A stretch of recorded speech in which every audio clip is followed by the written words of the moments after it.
Outro assunto que vocês ontem foram super tranquilos. Vou trazer a Janaína Camelo aqui e aí a gente decide, tá? O governo federal divulgou, Piperno, sabe o quê? A dívida pública de novembro. E isso ontem esteve na nossa pauta quando vocês estavam criticando os nossos amigos do Copom. Vamos lá para Brasília, porque a Janaína Camelo vai contar pra gente. Tá chovendo aí em Brasília? Olha só que milagre.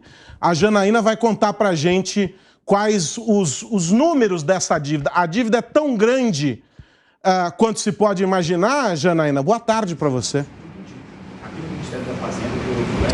Boa tarde, Aros. Boa tarde a todos que nos assistem. Pois é, essa chuva, na verdade, ela costuma ser esperada, né? Nesse final do ano, a gente começou agora e ela vai até março, mais ou menos. Mas sobre a dívida, é o seguinte, a dívida pública federal acumulada no mês de novembro somou aí um pouco mais de 6 trilhões e 300 bilhões de reais. E aí batendo um recorde na série histórica, tá? Os dados foram divulgados pelo Ministério da Fazenda, especialmente pela equipe aí do Tesouro Nacional. Então, só no mês de novembro, foram acumulados pouco mais de 153 bilhões de reais em dívida pública, uma alta aí de 2,48% em relação ao mês anterior, em relação a outubro. Esses dados fazem parte do relatório mensal da dívida, que é sempre divulgado pelo Ministério da Fazenda, isso desde 2010. Então, esse valor de 6,3 trilhões de reais é o maior desde então. Essa dívida, só para explicar que é o estoque da dívida, na verdade, né, são os débitos que o governo brasileiro tem não só no Brasil, mas também em outros países, no exterior. Em outubro, essa dívida foi de 6 trilhões e 170 bilhões de reais. De qualquer forma, o Ministério da Fazenda diz que o mês de novembro foi marcado aí,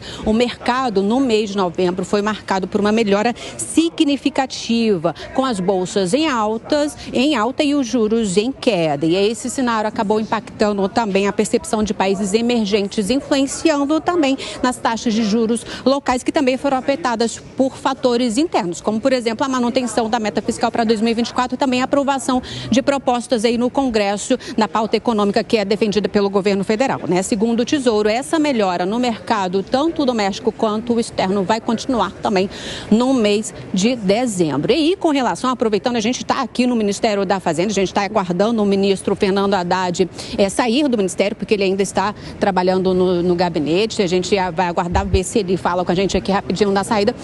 Ele vai, sobre as medidas, o anúncio das medidas de elevação de receitas no ano que vem, isso vai acontecer só amanhã.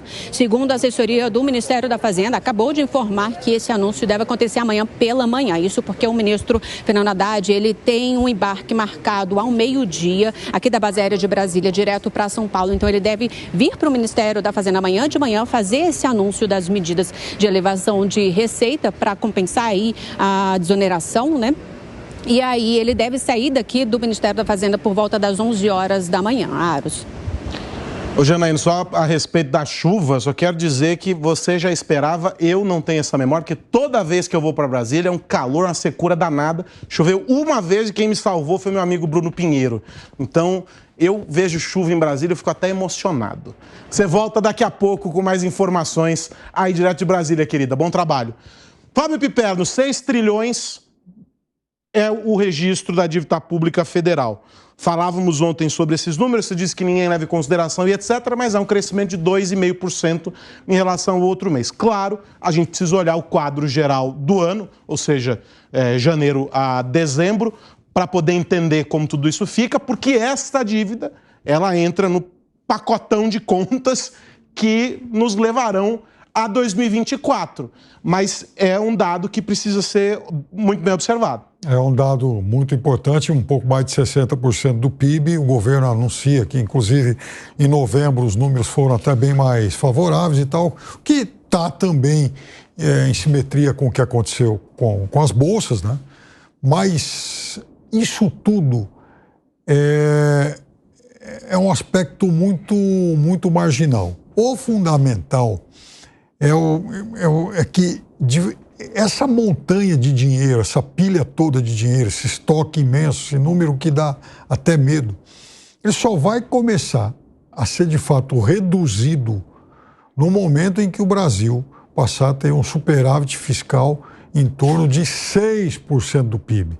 Então, hoje, o Brasil trabalha com um déficit de um e pouquinho e tal. E o ano passado teve um superávit de 1%, nos bons tempos do governo Lula chegava a 2 e pouquinho. Tudo isso ainda é muito pouco, muito distante daquilo que o Brasil precisaria para, de fato, começar a reduzir essa montanha de dívida. Por quê? Porque o que o Brasil paga de juros é um negócio imenso. Então não adianta ter, por exemplo, zeramos o déficit. Beleza, zerou o déficit, mas vai continuar pagando os juros que incidem sobre essa montanha de dinheiro. Ou seja, o estoque da dívida ele vai continuar aumentando sempre. Ô Aros, quando se quer gastar no Brasil, se vem com aquele discurso, olha, mas temos que gastar com saúde, com educação, com as criancinhas e tudo mais.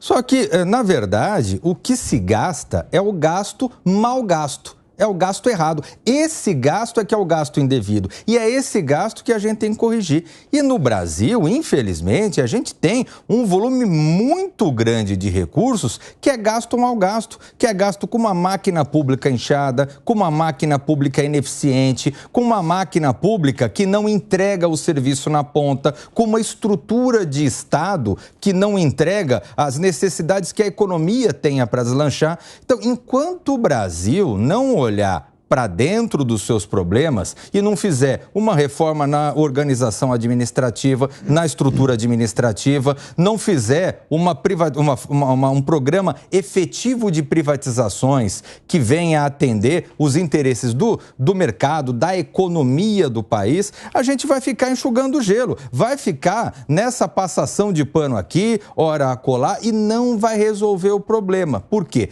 Porque o volume de gastos cada vez aumenta mais.